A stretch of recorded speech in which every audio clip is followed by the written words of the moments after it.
பெற்றோர் பார்த்து வைக்கிற திருமணங்களில் இப்படி என்றால் சரி, இவர்களே பார்த்து திருமணம் செய்து கொள்கிறார்களே, இதிலே ஏன் மனமுறிவு? காதலிக்கின்ற போது இருவருமே இனிமையான பக்கங்களை மட்டும் காண்பிக்கிறார்கள்.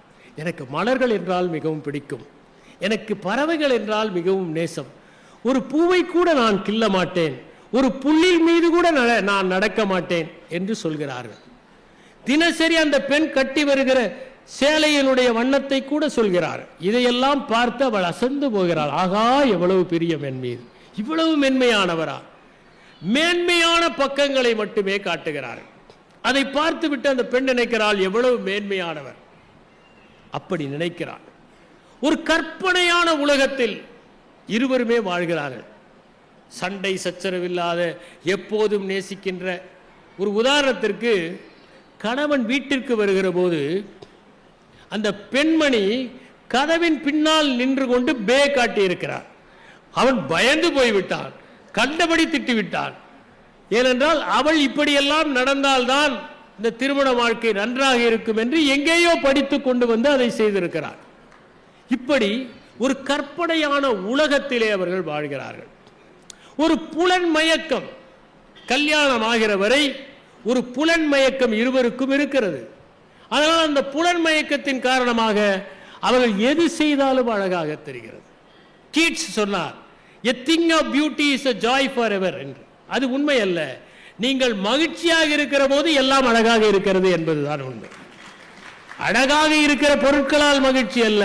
நீங்கள் மகிழ்ச்சியாக இருக்கிற போது எதை பார்த்தாலும் அது மகிழ்ச்சியாகத்தான் இருக்கும். ஒரு புலன் மயக்கம். வீரபாண்டியன் மனைவியில் ஜனநாதன் எழுதியிருப்பார், இந்த வயதில் கழுதை கூட அழகாகத்தான் இருக்கும். அப்படி ஒரு மயக்கம், அந்த புலன் மயக்கம். ஒரு சந்தர்ப்பவாதம். இருவரும் ஒரே இடத்தில் பணிபுரிகிறோம், அந்த சம்பளம் வந்தால் நன்றாக இருக்கும். இப்போதெல்லாம் சொல்லுகிறார்கள் டிங்க் என்று. டிங்க் என்றால் டபுள் இன்கம் நோ கிட்ஸ் என்று பொருள்.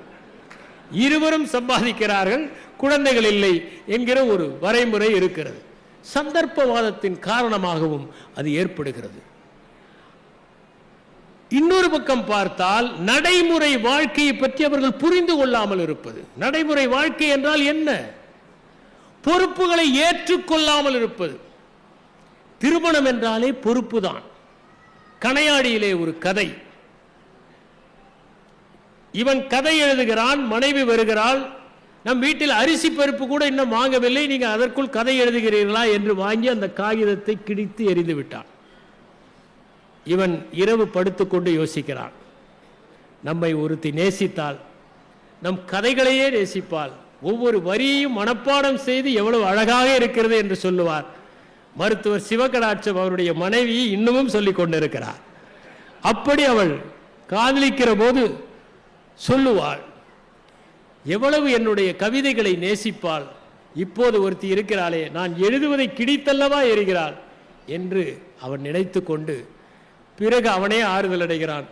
அவள் தானே இவள், அவளை தானே கல்யாணம் செய்து கொண்டோம், ஆனால் என்ன செய்வது, நடைமுறை வாழ்க்கைக்கு இப்படித்தானே இவள் இருக்க முடியும், என்ன செய்வது என்று அந்த கதை, கணையாடியிலே வந்த கதை முடிந்துவிட்டது.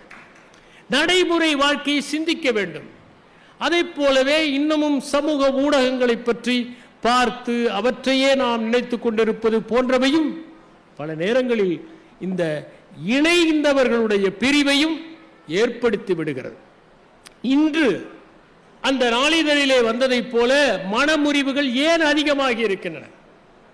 ஒரு முறை ஜெயகாந்தனுடைய அக்னி பிரவேசத்தையும் புதுமைப்பித்தன் எழுதிய அந்த பொன்னகரம் என்கின்ற கதையும் பற்றி ஒரு விமர்சனத்தை படித்தேன். ஜெயகாந்தன் அக்னி பிரவேசத்தை எழுதிய காலத்தில் இப்படி ஒரு கதையை எழுதலாமா என்கிற விவாதம் நடந்தது.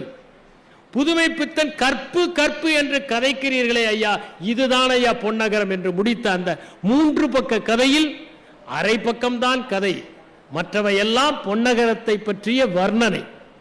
அந்த கதையை படித்து இப்படி சாத்தியமா என்று நினைத்தார்கள். ஆனால் இன்று அந்த கதை எந்த விதமான சலசலப்பையும் ஏற்படுத்தாது. ஏனென்றால் அதைவிட சமூகம் வேறு மாதிரியாக இருக்கிறது. இதை ஏற்றுக்கொள்கிற சமூகம் வந்துவிட்டது. அப்படி சமூகம் ஒரு காலத்தில் மனமுறிவு என்றால் வேறு விதமாக பார்த்தார்கள். இன்று சகஜமாக ஏற்றுக்கொள்ள ஆரம்பித்து விட்டார்கள். ஒரு காலத்திலே அவர்கள் வாழாவெட்டி என்கிற பட்டத்தை கொடுத்தார்கள். அந்த கரை இருந்தது, இன்று அந்த கரை இல்லை. சமூகம் இவற்றை எல்லாம் ஏற்றுக்கொண்டது. சமூகம் இவற்றை பற்றியெல்லாம் கவலைப்படுவதே இல்லை. ஏனென்றால் இதைவிட பெரிய கவலை அவர்களுக்கு இருக்கிறது. அடுத்தவர்களை பற்றி கவலைப்படுவதற்கு நேரமே இல்லை. அடுக்ககங்களிலே அமுங்கி போய்விடுகிற ஒரு சமூகத்திலே ஒருவர் இதை பற்றி எல்லாம் கவலைப்பட்டு கொண்டு இருக்க முடியாது என்கிற நிலைமை உருவாகிவிட்டது. கிழக்கிலும் சரி மேற்கை போல தனிப்பட்ட சிந்தனைகள் தூக்கலாக இருக்க ஆரம்பித்திருக்கின்றன. என்னுடைய பிரதேசத்திற்குள் நீ நுழையக்கூடாது என்கிற எண்ணம் ஏற்பட்டு விட்டது. இன்று பெண்கள் நன்றாக படித்திருக்கிறார்கள். ஆண்களை சார்ந்திருக்க வேண்டிய அவசியம் இல்லை. சில இடங்களில் பெண்கள் ஆண்களை விட அதிகம் சம்பாதிக்கிறார்கள். சொந்த காலிலே நிற்க முடியும் என்கிற வைராகியம் இருக்கிறது. எனவே அவர்கள் விவாகரத்து செய்வதற்கு துணிச்சலாக இருக்கிறார்கள். இன்னொரு பக்கம் பார்த்தால் பெற்றோரும் இதை ஏற்றுக்கொள்கிறார்கள். நீ கணவன் வீட்டிலே இம்சை பெறுவதை விட இங்கே வந்துவிடு. ஒரு காலத்திலே சொல்வார்கள், வந்தால் நீ கணவனோடு தான் வீட்டுக்கு வர வேண்டும் என்று. இப்போது தனியாக வந்தாலும் சரி பெண்ணை ஏற்றுக்கொள்கிற ஒரு பக்குவம் வந்துவிட்டது. எளிதாக சட்ட உதவிகள் கிடைக்கிறது, விவாகரத்து செய்துவிடலாம் என்கிற நிலைமை. இன்னொன்று நான் சொல்லுகிறேன், 24 மணி நேரமும் ஒருவரோடு வாழ்வது என்பது உலகத்திலேயே சிரமமான ஒரு செயல். சிக்மண்ட் ஃப்ராய்டு சொன்னார், நீங்கள் 24 மணி நேரம் மட்டும் உண்மையே பேசுவது என்று முடிவெடுத்தால் எல்லா உறவுகளுமே அருந்துவிடும் என்று சொன்னார். உறவுகள் எல்லாம் நீடித்திருப்பதற்கு காரணமே பொய்களால் நாம் முட்டு கொடுப்பதால் தான். எனவே அவ்வப்போது பொய்களை சொல்லுவது திருமணத்திற்கு நல்லது என்பது அதிலிருந்து தெரியும். அது 24 மணி நேரமும் வாழ்வது என்பது சிரமம். அதை போலவே மற்றவர்களை பார்த்து மற்றவர்கள் எல்லாம் மகிழ்ச்சியாக இருப்பதை போன்ற பிம்பத்தை சமூக ஊடகங்கள் கட்டமைக்கின்றன. தவறான தொடர்புகள் சமூக ஊடகங்களால் எளிதில் ஏற்பட்டு விடுகின்றன. என்னுடைய வளர்ச்சியும் முக்கியம் என்று நினைக்கிற மனப்பான்மை ஆணுக்கும் வந்துவிட்டது, பெண்ணுக்கும் வந்துவிட்டது. குடும்பத்திற்காக நான் தியாகம் செய்வேன், என்னுடைய பதவி உயர்வு வேண்டாம் என்று எழுதி கொடுத்தவர்களை நாம் பார்ப்போம். என் பணியே வேண்டாம், என்னுடைய சொந்த ஊரிலே எது கிடைத்தாலும் பரவாயில்லை என்று நினைக்கின்ற குடும்பங்கள் என்னுடைய சொந்த வளர்ச்சி முக்கியம் என்று நினைக்கிற மனப்பான்மையை வளர்த்து கொண்டிருப்பதை நாம் பார்க்க முடிகிறது. இந்த சூழலில் தான் இன்று இந்த விவாகரத்துகள் அதிகமாகிக் கொண்டிருக்கிறது. இது எந்த விதமான பாதிப்பை ஏற்படுத்துகிறது? உணர்ச்சி ரீதியான பாதிப்புகள். பெற்றோரை பொறுத்தவரை வருத்தம், தொய்வு, மனச்சோர்வு போன்றவை ஏற்படுகிறது. என்ன செய்வது? சரி, ஒரு வீம்புக்காக நாம் வெளியே வந்து விட்டோம், நாளையிலிருந்து தனியாக எப்படி வாழப்போகிறோம் என்கிற ஒரு குழப்பம் ஏற்படுகிறது. குழந்தைகளை பொறுத்தவரை அவற்றிற்கு என்னவென்றே புரிவதில்லை. ஒரு தெளிவின்மை, ஒரு வகையிலே மன அயர்ச்சி, புரியாத ஒரு தன்மை. நீங்கள் நினைத்து பாருங்கள், ஒரு குழந்தை நாளையிலிருந்து உன் தந்தையோடு பேசக்கூடாது என்று தாய் சொன்னால் அந்த குழந்தை எப்படிப்பட்ட இன்னலுக்கு உள்ளாகும் என்பதை நினைத்து பாருங்கள். அந்த வேதனை எப்படி ஏற்படும்? அடுத்ததாக பண ரீதியான பிரச்சனைகள், சொத்துக்களை பிரிப்பதில் தகராறு, விவாகரத்து பெறுவதில் ஏற்படுகிற செலவுகள் ஒரு பக்கம். சில நேரங்களில் ஒருவர் வீம்புக்கு இதை இழுத்தடித்தால் நிறைய பணம் செலவாகிறது. அதற்கு எங்கே போவது? வேலைக்கு போகாத பெண்ணாக இருந்தால் எப்படி செலவு செய்ய முடியும்? திருமணத்திற்கே அவ்வளவு செய்து விட்டோமே என்கிற சூழல் ஏற்படும்.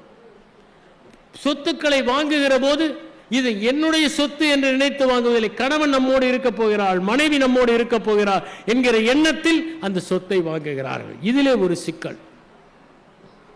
அந்த குழந்தைகளுக்கு எந்த பெற்றோரிடம் வளர்வது என்கிற ஒரு பிரச்சனை. நீங்கள் நினைத்து பாருங்கள், 2 பேரிடமும் வளர்க்கிற ஒரு குழந்தை எவ்வளவு ஆரோக்கியமாக இருக்கும். ஒரே பெற்றோரிடம் வளர்கிற போது இன்னொரு பக்கத்தை அது இழந்து விடுகிறது. அது எந்த பெற்றோரிடம் நாம் வளரப்போகிறோம் என்று சிந்திக்கும். அதற்கு பள்ளியிலே ஒரு மன அழுத்தம் ஏற்படும். அனுசரித்துக் கொள்வதில் ஒரு பிரச்சனை. நேற்று வரை அம்மா திட்டினால் அப்பா என்று ஓடும், அப்பா திட்டினால் அம்மா என்று ஓடி கட்டிப்பிடித்துக் கொள்ளும். இன்று அது எதை சமாளிக்கப் போகிறது? இது அந்த பெண்ணுடைய வாழ்க்கையிலே போக போக என்ன பிரச்சனை? ஒரு மங்கள நிகழ்வு நடந்தால் அழைக்க மாட்டார்கள். குழந்தையின் திருமணம் என்று வந்தால் அங்கே சில பிரச்சனைகள். பழைய கணவனின் பழைய நண்பர்களை சந்தித்தால் எப்படி பழகுவது, உறவில் புதிய சிக்கல்களை எப்படி எதிர்கொள்வது போன்ற பல பிரச்சனைகள் அந்த பெண்ணுக்கு ஏற்படுகிறது. சமூகத்திலே அவளுடைய அந்த சமன்பாடு என்பது மாற்றி அமைக்கப்படுகிறது. ஒவ்வொரு நாளும் அவள் சிக்கலை சந்திப்பாள். இதுநாள் வரை நம்முடன் பேசிக் கொண்டிருந்தவர்கள் முகத்தை திருப்பிக் கொண்டு போகிறார்கள் என்கிற நிலைமை. உளரீதியான பிரச்சனைகள், அது மனநலத்தையும் பாதிக்கும், உடல் நலத்தையும் பாதிக்கும். பல நாட்கள் தூக்கம் இல்லாமல் இருப்பார்கள். மனச்சோர்வு ஏற்படும், மன தொய்வு ஏற்படும், மன அழுத்தம் ஏற்படும். இவற்றையெல்லாம் தாண்டித்தான் அவர்கள் செல்ல வேண்டிய சூழல். இவையெல்லாம் அவர்களை பாதிக்கும். அந்த குழந்தை, ஒற்றை பெற்றோரிடம் வளர்கிற அந்த குழந்தை எப்படி பாடுபடும் என்பதை நினைத்து பாருங்கள். அந்த குழந்தைக்கு முதலாவது பிரச்சனை உணர்ச்சி ரீதியான பிரச்சனை. எந்த தெளிவும் இல்லை, குழப்பம், அயற்சி, புரியாத ஒரு தன்மை ஏற்படும். உளரீதியான பாதிப்புகள் ஏற்படும். ஒரு பெற்றோரிடம் வளர்கிற ஒரு குழந்தை தந்தையிடம் அதிக பாசம் வைத்து தந்தையிடமிருந்து விலகி இருக்க நேர்விட்டால் அந்த ஒரே ஒரு பிரச்சனை வாழ்நாள் முழுவதும் அந்த குழந்தையை வாட்டி வதைக்கும். ஒருவேளை தாயிடமே முதலிலிருந்து அதற்கு பிடிப்பு, தந்தையிடம் பிடிப்பு இல்லை என்றால் பிரச்சனை இல்லை.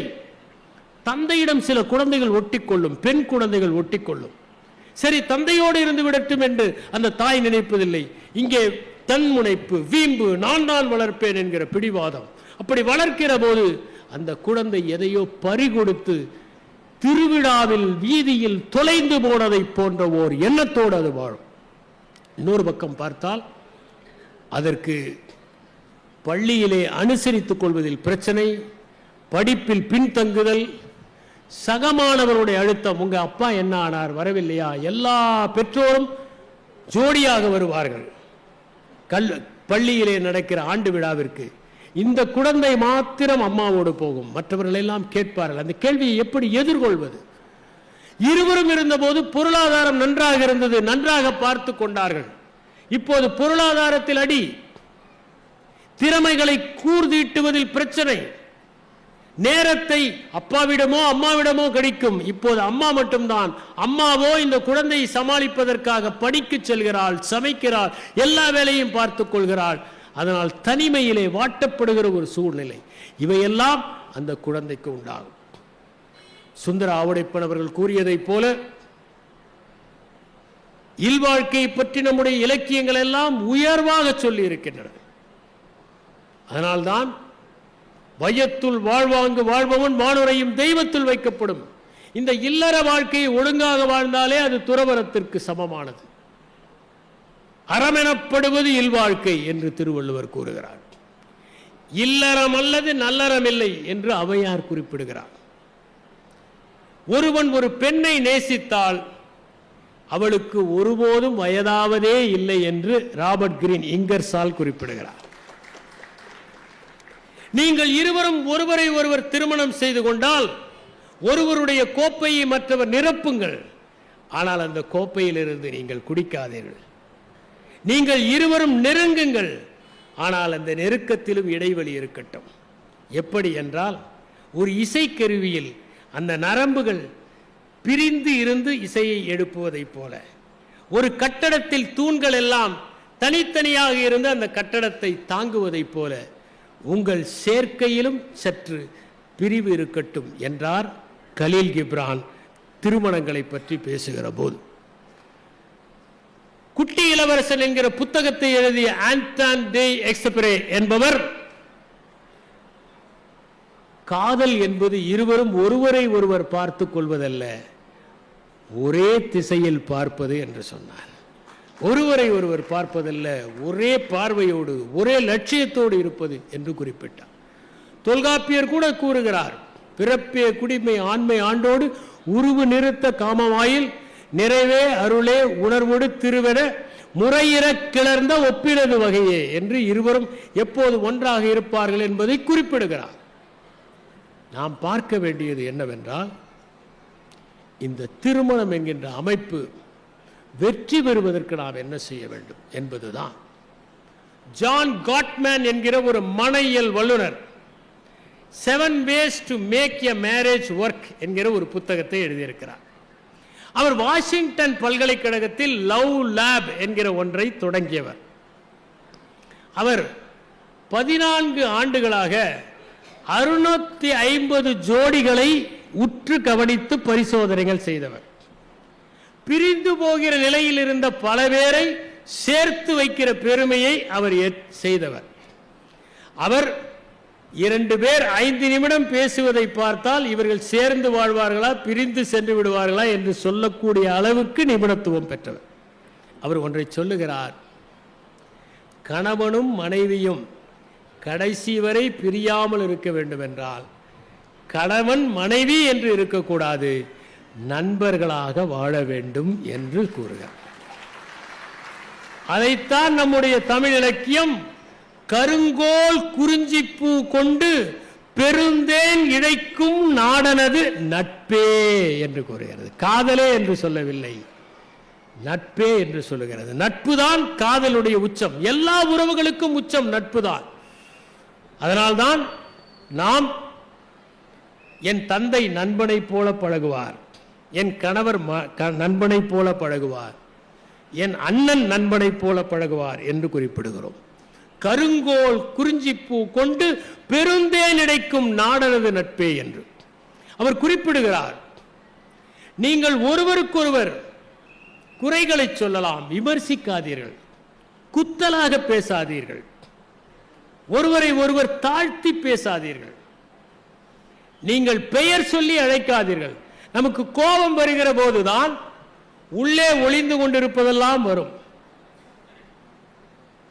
திருமணம் நடந்த நேரத்தில் நடந்த சம்பவங்கள் எல்லாம் 20 ஆண்டுகள் கழித்து சண்டையில் வரும். ஆழமான நினைவாற்றல் அப்போது மேம்படும், அவையெல்லாம் வெளியே வரும். அவர் சொல்லுகிறார், குறை சொல்லுங்கள், குற்றவாளி ஆக்காதீர்கள். கோபம் வருகிற போது என்ன செய்ய வேண்டும் என்று ஜார்ஜ் குல்ஜீஃப் குறிப்பிட்டார். நீங்கள் கோபம் வந்தால் 24 மணி நேரம் அந்த கோபத்தை ஒத்தி போடுங்கள். இன்று காலையில் 8 மணிக்கு கோபம் வந்தால் நாளை காலையில் 8 மணிக்கு திட்டுவேன் என்று ஒத்தி போடுங்கள். அதற்குள் அந்த கோபம் வடிந்துவிடும். நாம் கோபப்படுவதில் பொருளே இல்லை என்று புரியும். நாம் தான் தவறாக புரிந்து கொண்டிருக்கிறோம் என்பது கூட புரியும் என்பதுதான் ஜார்ஜ் குல்ஜீஃப் சொன்னது. ரவீந்திரநாத் தாகூர் லெட்டர்ஸ் டு பெங்கால் என்கிற புத்தகத்தில் ஒரு சம்பவத்தை குறிப்பிடுகிறார். அவருடைய பணிப்பெண் ஒரு நாள் வேலைக்கு வரவில்லை. அடுத்த நாள் வருகிறார். ரவீந்திரநாத் ஏன் வரவில்லை என்று கண்டுபிடித்து விடுகிறார். அந்த காலத்தில் கைபேசி எல்லாம் இல்லை, எனவே பொய் சொல்ல வாய்ப்பு இல்லை. கைபேசியை வைத்துக்கொண்டு அப்போதுதான் அலுவலகத்தில் இருந்து கிளம்பி இன்னும் 5 நிமிடத்தில் வந்து விடுவேன் என்று நம் நேரத்தில் துண்டி போடுகிறார்களே, அவற்றை எல்லாம் செய்ய முடியாது. அடுத்த நாள் வந்ததும் கோபப்பட்டு கத்தி விடுகிறார். அந்த பெண் சிறிது நேரம் கழித்து கண்களை கசக்கிக் கொண்டு சொன்னார், நேற்று என் அம்மா இறந்து விட்டார், அதனால் வர முடியவில்லை. வருத்தப்படுகிறார் ரவீந்திரநாத் தாகூர். ஒருவேளை அவர் 24 மணி நேரம் அதை தள்ளி போட்டிருந்தால் இப்படி தேவையில்லாமல் கோபப்பட்டிருக்க வேண்டிய அவசியம் இல்லை. மகா கவிஞர் தான், ஆனால் தவறாக கோபப்பட்டு விட்டார். அதனால் காட்மன் சொல்லுகிறார், கோபத்தில் வார்த்தைகளை கொட்டி விடாதீர்கள். சொன்ன சொல்லையும் எரிந்த கல்லையும் இழந்த நேரத்தையும் திரும்ப பெறவே முடியாது. அதுதான் அவர் சொல்லுகிறார். அவர் சொல்லுகிறார், உங்கள் விரிசல்களை எல்லாம் சரி செய்ய முயற்சி செய்யுங்கள். நீங்கள் உங்கள் மனைவி பேசுகிற போது கவனிக்காததை போல நடந்து கொள்ளாதீர்கள். பல நேரங்களில் பார்க்கலாம், அவர் திட்டிக் கொண்டிருப்பார், இவர் கொஞ்சமும் கவலைப்படாமல் சாப்பிட்டு கொண்டிருப்பார், கவலையே பட மாட்டார். ஒரு உளவியல் அறிஞர் ஒரு ஆய்வு செய்து சொன்னார், ஆண்களைப் போல பெண்கள் 2 மடங்கு பேசுகிறார்கள். காரணம், ஆண்கள் சரியாக கவனிக்காததால் ஒவ்வொன்றையும் 2 முறை பேச வேண்டியிருக்கிறது. 2 முறை பேச வேண்டியிருக்கிறது. அவர் அந்த 7 வரைமுறைகள் என்ன சொல்கிறார் என்றால், என்ஹான்ஸ் யுவர் லவ் மேப். உங்களுடைய மனைவிக்கு என்று ஆசைகள் இருக்கின்றன, தேவைகள் இருக்கின்றன, கனவுகள் இருக்கின்றன, கற்பனைகள் இருக்கின்றன. என்றாவது நீங்கள் அமர்ந்து அதை கேட்டிருக்கிறீர்களா? உங்கள் கணவனுக்கு என்ற லட்சியம் இருக்க, ஒரு நாள் இதில் நீங்கள் ஏதாவது மனம் விட்டு பேசி இருக்கிறீர்களா? ஒரு நாள் கூட செய்ததில்லை. அதை செய்யுங்கள், பிரியாமல் இருக்கும் என்று கூறுகிறார். உங்கள் துணையின் மீது ஒரு அபிமானத்தை வளர்த்துக் கொள்ளுங்கள். அதைத்தான் நண்பர் ஆவுடைப்பன் சொன்னார், எல்லாவற்றையும் பாராட்டுங்கள். ஒரு சின்ன செய்தியை கூட ஒரு காலத்தில் பாராட்ட மாட்டார்கள். ஏனென்றால் சாம்பார் நன்றாக இருக்கிறது என்றால் இன்னும் 2 இட்லி கூட சாப்பிட்டாலே மனைவிக்கு அது பாராட்டு. இன்று அப்படி சாப்பிட முடியாது, எல்லோருக்கும் உடலில் பிரச்சனை. எனவே நன்றாக இருக்கிறது என்று சொல்ல வேண்டும், ஒன்றை பாராட்ட வேண்டும். அப்படி பாராட்டினால்தான் அந்த இணைப்பு சேரும். சின்ன சின்ன விஷயங்களில் பாராட்டுங்க. நானெல்லாம் பாராட்டுவது உண்டு. அப்படி பாராட்டினால்தான் குடும்பம் என்கிற அமைப்பு வலுவாக இருக்கும். அதற்காக வெந்நீர் வைத்து கொண்டு வந்து கொடுத்தால் வெந்நீர் சிறப்பாக இருக்கிறது என்று பாராட்டாதீர்கள். உங்கள் பாராட்டில் சந்தேகம் வந்துவிடும். அவர்களை நோக்கி திரும்புங்கள், அவர்களிலிருந்து விலகாதீர்கள். சில நேரங்களில் அவர்களுக்கு உங்களுடைய கவனிப்பு தேவைப்படும், பாசம் தேவைப்படும், சமீபம் தேவைப்படும். அதை உணர்ந்து கொண்டு நடந்து கொள்ளுங்கள். அப்போது பார்த்து உங்களுடைய இலக்குகளை அடைவதற்காக ஓடாதீர்கள். அமர்ந்து உங்களுக்கு பாசத்தை கொடுங்கள். பாசம் ஒன்றுதான் கொடுக்க கொடுக்க 2 மடங்காக ஆகிற மனப்பான்மை கொண்டது. அவர் 4ஆவதாக அவர் சொல்வது, get influenced by your spouse. ஒருவன் தன்னுடைய நண்பனிடம் சொன்னான், நேற்று எங்கள் வீட்டில் வாக்குவாதம். என்ன? நான் நாடகத்திற்கு செல்ல வேண்டும் என்றேன், என் மனைவி சினிமாவுக்கு செல்ல வேண்டும் என்றார். ஒரே வாக்குவாதம், எதற்கு செல்வது என்று. நண்பன் சொன்னான், கடைசியில் எந்த சினிமாவுக்கு சென்றாய் என்று. Get influenced. ஆல்பர்ட் ஐன்ஸ்டீன் சொன்னார், என்னுடைய வீட்டில் சின்ன சின்ன பிரச்சனைகளை எல்லாம் என் மனைவி தீர்த்து வைப்பார், பெரிய பிரச்சனையை நான் தீர்த்து வைப்பேன். அது என்ன சின்ன சின்ன பிரச்சனை? எங்கே வீடு வாங்குவது, எந்த கார் வாங்குவது, எதில் முதலீடு செய்வது என்பதை எல்லாம் அவர் முடிவெடுப்பார். சரி, பெரிய பிரச்சனை, கடவுள் இருக்கிறாரா, மெய்ஞானம் சாத்தியமா போன்றவற்றை நான் தீர்மானிப்பேன். எனவே எங்களுக்குள் எந்த பிரச்சனையும் வந்ததே இல்லை என்று. 5ஆவதாக சொன்னது, சால்வ் த சால்வபிள் ப்ராப்ளம். சின்ன விஷயம், அதை எதற்காக நாம் தொடர்ந்து அதை உடனடியாக பேசி தீர்க்க வேண்டியது தானே. அடுத்தது 6ஆவதாக அவர் சொல்வது, உங்களுடைய துணையினுடைய கருத்துகளுக்கு மதிப்பளியுங்கள். பல நேரங்களில் நாம் மதிப்பளிப்பதில்லை. நான் பார்த்திருக்கிறேன், கணவனும் மனைவியும் உணவகத்திற்கு செல்வார்கள், இவரே அவருக்கும் சேர்த்து ஆர்டர் செய்வார். ஒரு சாதாரண ஒரு சம்பவம். அவர்களை கேட்டு அதற்கு பிறகு, ஏனென்றால் சில நேரத்தில் அவர்களே நீங்கள் சொல்லுங்கள் என்று சொல்லிவிடுவார்கள். அப்போது பொறுப்பு அதிகம். அதனால் சால்வ் த சால்வபிள் ப்ராப்ளம்ஸ், மதிப்பு கொடுங்கள். கடைசியாக ஜான் காட்மேன் சொல்கிற ஒன்று, இருவருமே வாழ்க்கைக்கான ஒரு பொருளை பகிர்ந்து கொள்ளுங்கள். என்றாவது நாம் அமர்ந்து நம்முடைய 2 பேருடைய வாழ்க்கை முடிகிற போது இந்த உலகம் எப்படி நம்மை நினைவு கொள்ளப் போகிறது? நாம் இருவரும் வாழ்ந்தோம் என்பதற்கு என்ன அடையாளத்தை விட்டு செல்ல போகிறோம்? நம் குழந்தைகள் மட்டும்தானா? அதற்கு ஏதாவது ஒரு அடையாளத்தை விட்டு செல்வதற்கு நாம் செய்ய வேண்டாமா? அதை செய்வதற்கு இன்றிலிருந்து நாம் முயற்சி செய்வோம் என்று இருவரும் உங்கள் வாழ்க்கைக்கான பொருளை பகிர்ந்து கொள்ளுங்கள் என்று ஜான் காட்மேன் சொல்லுகிறார். இந்தியாவை சேர்ந்த ஜாப்பி வஸ்வானி என்பவர் 10 ways to make your marriage successful என்று எழுதியிருக்கிறார். அதிலே முதலாவதாக அவர் சொல்வது, சண்டையை தொடராதீர்கள் என்கிறார். ஒரு சண்டை முடிந்த பிறகு அடுத்த சண்டைக்கு சிலர் தயாராவார்கள். அப்போதுதான் அவர் வந்தபோது ஒரு சண்டை முடிந்திருக்கும். உடனே இதை ஏன் இங்கே வைத்தீர்கள் என்று அடுத்த சண்டை ஆரம்பித்து விடும். அடுத்த சண்டைக்கு ஆயத்தம் ஆகாதீர்கள், சண்டையை தொடராதீர்கள். ஓஷோதான் ஒரு கதை சொல்வார். தினசரி முல்லா வந்ததும் அவருடைய மனைவி அவருடைய கோட்டை போய் சரி பார்ப்பாராம். அதில் ஏதாவது ஒட்டி கொண்டிருந்தால், அது ஏதாவது முடி இருந்தால் அவருடைய முடியே அதை எடுத்து, இன்று எந்த பெண்ணோடு நீங்கள் பேசிக்கொண்டிருந்தீர்கள் என்று சண்டை போடுவார். முல்லா நஸ்ருதீன் ஒரு நாள் அலுவலகத்திலிருந்து கிளம்பும்போது சட்டையில் எந்த விதமான ஒரு முடியும் இல்லாமல், அவருடைய தாடி முடிதான் அது, இல்லாமல் பார்த்து கொண்டு வீட்டுக்கு வந்தார். வந்தவுடன் அவள் வந்து எல்லா பொத்தான்களையும் பார்த்துவிட்டு, இன்று ஏதோ வழுக்கை தலை பெண்மையோடு நீ பேசிக்கொண்டு என்று சண்டை போட்டிருக்கிறார். இதற்கு என்ன செய்வது? இரண்டாவதாக வஸ்வானி சொல்வது, உங்கள் மனைவி பேசுவதை கவனியுங்கள். பெண்கள் எப்போதுமே நன்றாக கவனிப்பார்கள். அவர்கள் உடல் மொழியை கூட நன்றாக கவனிப்பார்கள். நீங்கள் பொய் சொல்லுகிறீர்கள் என்று கண்டுபிடித்து விடுவார்கள் கண்களை பார்த்து. உங்களுடைய புன்னகை போலியா அசலா என்பது அவர்களுக்கு தெரியும். உடல் மொழியை கணிப்பதில் பெண்கள் நிபுணர்கள். ஆகவே கவனியுங்கள். அடுத்ததாக அவர் சொல்வது, புகழுங்கள். தேவையான போது புகழுரையை செல்லுங்கள், அதில் எந்த தவறும் இல்லை என்று சொல்லுகிறார். புகழுங்கள். அடுத்தது நான்காவதாக அவர் சொல்வது, உங்கள் மனைவியினுடைய பொறுப்பை ஏற்றுக்கொள்ளுங்கள், பகிர்ந்து கொள்ளுங்கள். ஐந்தாவதாக அவர் சொல்வது, பிழையில்லாமல் இருக்க வேண்டும் என்று எதிர்பார்க்காதீர்கள். ஆணுக்கும் சரி பெண்ணுக்கும் சரி யாருமே பூரணமானவர்கள் அல்ல. நாம் எல்லோரும் பூரணமாக இருந்தால் இந்த உலகம் அசிங்கமாக இருக்கும். நாம் கச்சிதம் இல்லாமல் இருப்பதால் தான் இந்த உலகம் அழகாக இருக்கிறது. உலகமே கச்சிதமாக இல்லை, அது தன்னை புதுப்பித்துக் கொண்டே இருக்கிறது. வளர்வதற்கு வாய்ப்பு வேண்டும் என்றால் கச்சிதமாக இல்லாமல் இருக்க வேண்டும். அடுத்ததாக மன்னிக்க கற்றுக்கொள்ளுங்கள். உலகத்திலேயே மன்னிப்பு என்கின்ற ஒற்றை சொல்லால் தான் இது இனிமையாக இன்னும் பல உறவுகள் நீடித்துக் கொண்டிருக்கிறது. தவறுகளை பொருட்படுத்தாதீர்கள் என்கிறார். எட்டாவதாக அவர் சொல்வது, நகைச்சுவை உணர்வோடு இருங்கள்.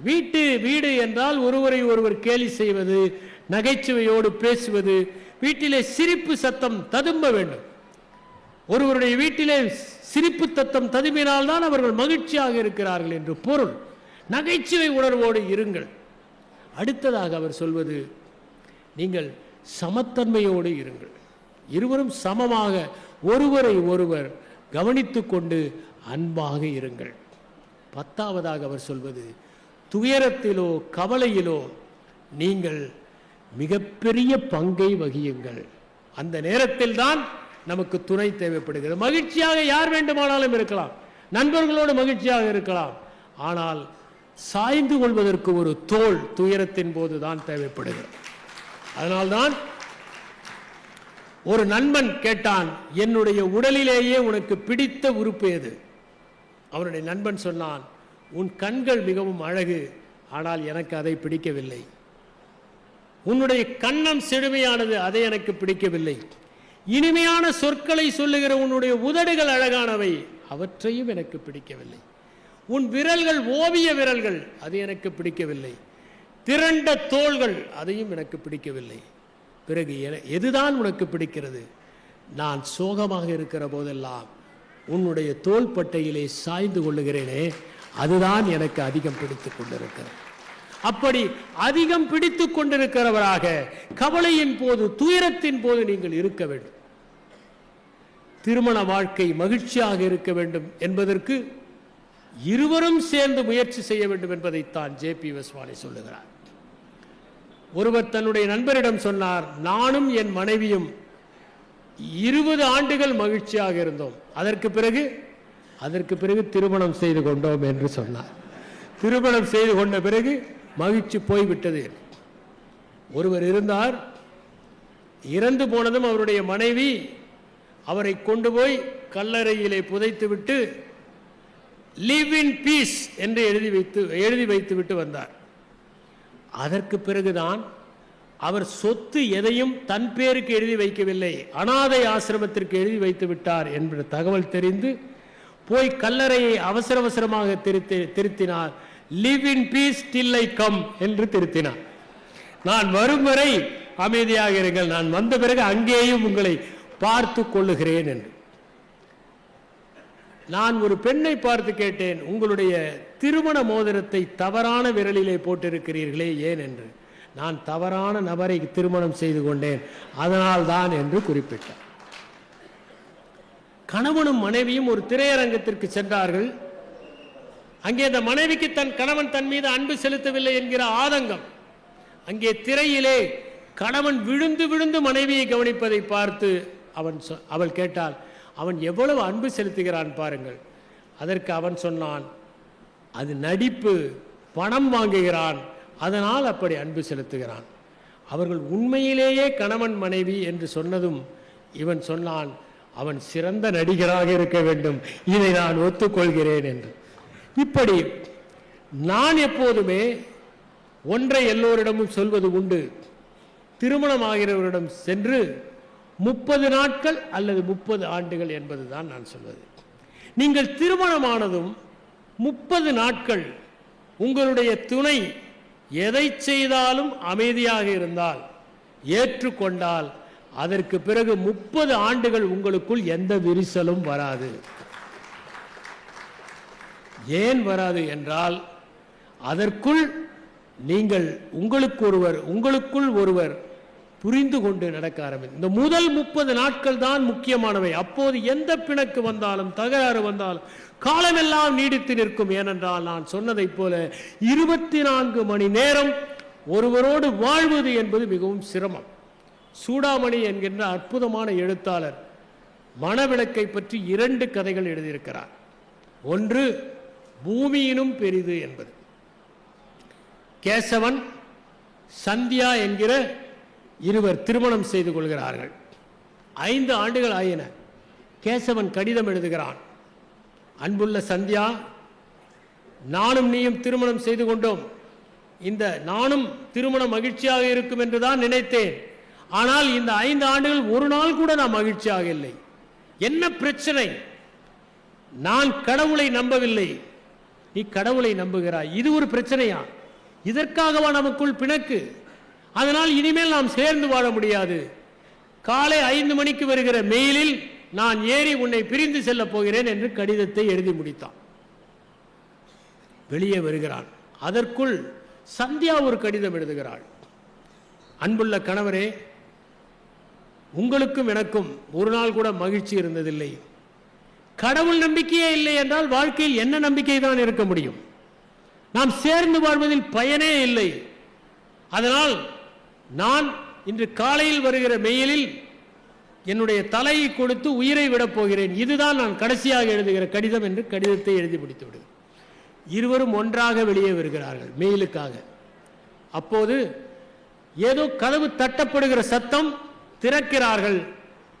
ஒரு இளைஞன் வந்து விழுகிறான். மூச்சு பேச்சற்று விழுகிறான். உடனே இருவரும் அவனை எழுப்புகிறார்கள். அவன் எழவில்லை. தண்ணீர் தெளிக்கிறார்கள். தவிட்டு ஒத்தடம் சூடாக கொடுக்கிறார்கள். வாயிலே வெந்நீரை ஊற்றுகிறார்கள். சிறிது சிறிதாக அவனுக்கு பிரகனை வருகிறது. காவலர்கள் வருகிறார்கள். இவன் ஒரு திருடன், இவன் திருடிவிட்டு இங்கே வந்திருக்கிறான் என்று அவனை அழைத்து செல்கிறார்கள். அப்போது அவர்கள் இருவரும் ஒருவரை ஒருவர் பார்த்து கொள்கிறார்கள். இந்த கடவுள் இருக்கிறாரா இல்லையா, இது எல்லாத்தையும் விட நம் இருவருக்குள் இருந்த இந்த கருணை இருக்கிறதே, அது அல்லவா பெரிது. அது அல்லவா நம்மை ஒன்று சேர்த்து வைத்தது.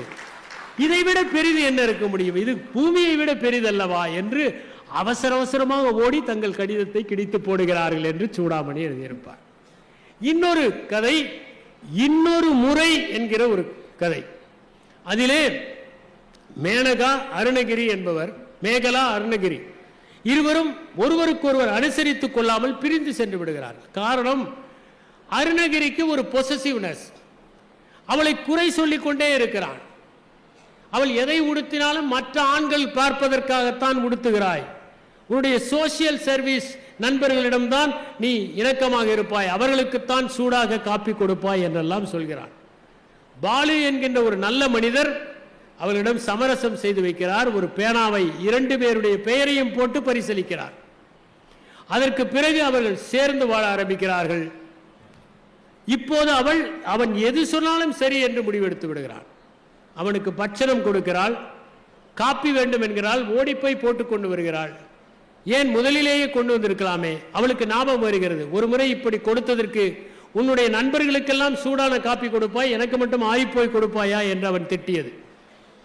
சரி, நாம் இருவரும் இன்று வெளியே திரைப்படத்துக்கு போகலாம் என்கிறான். அவள் போய் புடவை எடுத்து வைக்கிறாள். இருப்பதிலே மட்டமான ஒரு புடவையை உடுத்துகிறாள். ஏனென்றால் விலையுயர்ந்த புடவையை உடுத்தினால் எல்லோர் கண்ணும் படுகிற மாதிரி நீ உடுத்தி கொண்டு வருகிறாயா என்று அவன் கேட்பான் என்பதற்காக. இப்படி பார்த்து பார்த்து அவள் செய்கிறாள். கடைசியில் இருவரும் ஒருவரை ஒருவர் பிரிந்திருக்க முடியாது என்று ஒத்துக்கொண்டு ஒன்றாக வாழ முயற்சி செய்கிறார்கள் என்று இன்னொரு முறை என்கின்ற இந்த கதை. எனவே வாழ்க்கை என்பது ஒரு முறைதான் வருகிறது. ஒரு முறை வருகிற இந்த வாழ்க்கையை நாம் ஒருவருக்கொருவர் புரிந்து கொண்டு இனிமையாக கழிக்கிற போதுதான் இல்லறம் திரு சுந்தர ஆவுடைப்பன் அவர்கள் சொன்னதைப் போல நல்லறமாக மாறும், இனிய அறமாக மாறும். ஒரே ஒரு சம்பவம். ஒரு நாள் ஒரு பெண்மணி கணவன் படுக்கையிலே இருக்கிற போது ஒரு ஓவியரிடம் சென்று என்னை ஒரு படமாக வரைந்து தர வேண்டும் என்று கேட்கிறார். அவன் படத்தை தத்ரூபமாக வரைந்து விடுகிறான். அவள் சொல்லுகிறாள், படம் நன்றாகத்தான் இருக்கிறது, ஆனால் என் கழுத்தில் ஒரு வைர அட்டிகை நீங்கள் போட வேண்டும் என்று. இவளுக்குத்தான் உடல் நலம் சரியில்லை, கணவன் நன்றாக இருக்கிறான். உடல் நலம் சரியில்லாத நேரத்தில் இவள் ஓவியம் கேட்கிறாளே என்று நினைத்துக் கொண்டுதான் அந்த ஓவியம் தீட்டுகிறாள். இவள் சொல்லுகிறாள், என்னுடைய கழுத்தில் வைர அட்டிகை இருப்பதைப் போல நீங்கள் வரைய வேண்டும். அவன் கேட்கிறான், உங்கள் கழுத்தில் வைர அட்டிகை இல்லையே, எதற்காக வரைய வேண்டும்? செயற்கையாக இருக்கும். இல்லை இல்லை, வரையுங்கள். ஏன்? ஏனென்றால் நான் இன்னும் 1-2 மாதங்களில் செத்து போய் விடுவேன். சாவதற்குள் என் கணவனிடம் ஒரு சத்தியம் ஆகுவேன். எங்களுடைய வரவேற்பறையில் இந்த படத்தை தவறாமல் மாட்டி வைக்க வேண்டும் என்று. அவன் ஒருவேளை வேறு திருமணம் செய்து கொண்டால் வரப்போகிற மனைவி தினசரி அந்த வைராட்டிகை எங்கே, வைராட்டிகை என்று அவனை நச்சரிப்பார். அந்த நிம்மதி போதும் என்று சொல்லுகிறாள். நன்றி, வணக்கம்.